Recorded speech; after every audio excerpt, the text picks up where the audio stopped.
Superstition.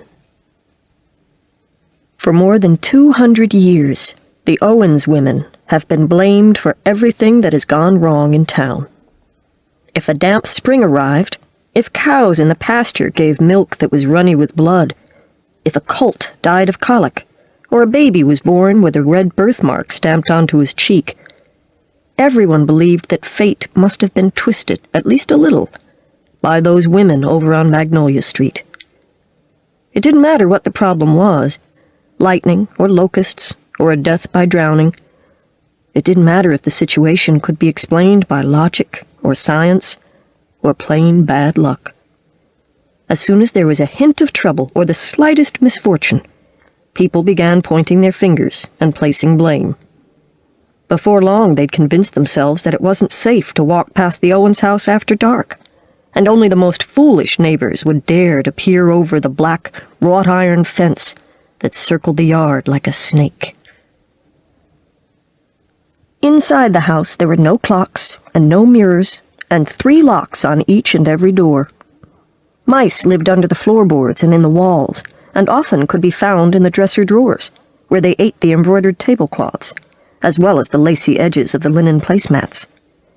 15 different sorts of wood had been used for the window seats and the mantels, including golden oak, silver ash, and a peculiarly fragrant cherry wood that gave off the scent of ripe fruit even in the dead of winter, when every tree outside was nothing more than a leafless black stick.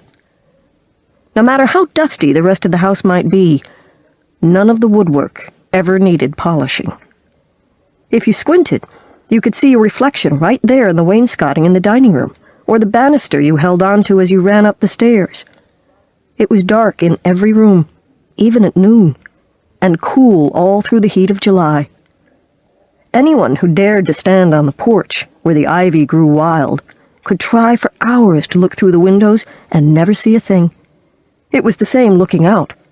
The green-tinted window glass was so old and so thick that everything on the other side seemed like a dream, including the sky and the trees. The little girls who lived up in the attic were sisters, only 13 months apart in age. They were never told to go to bed before midnight or reminded to brush their teeth. No one cared if their clothes were wrinkled or if they spit on the street. All the while these little girls were growing up, they were allowed to sleep with their shoes on and draw funny faces on their bedroom walls with black crayons. They could drink cold Dr. Peppers for breakfast, if that was what they craved, or eat marshmallow pies for dinner. They could climb onto the roof and sit perched on the slate peak, leaning back as far as possible in order to spy the first star. There they would stay on windy March nights or humid August evenings, whispering, arguing over whether it was feasible for even the smallest wish to ever come true.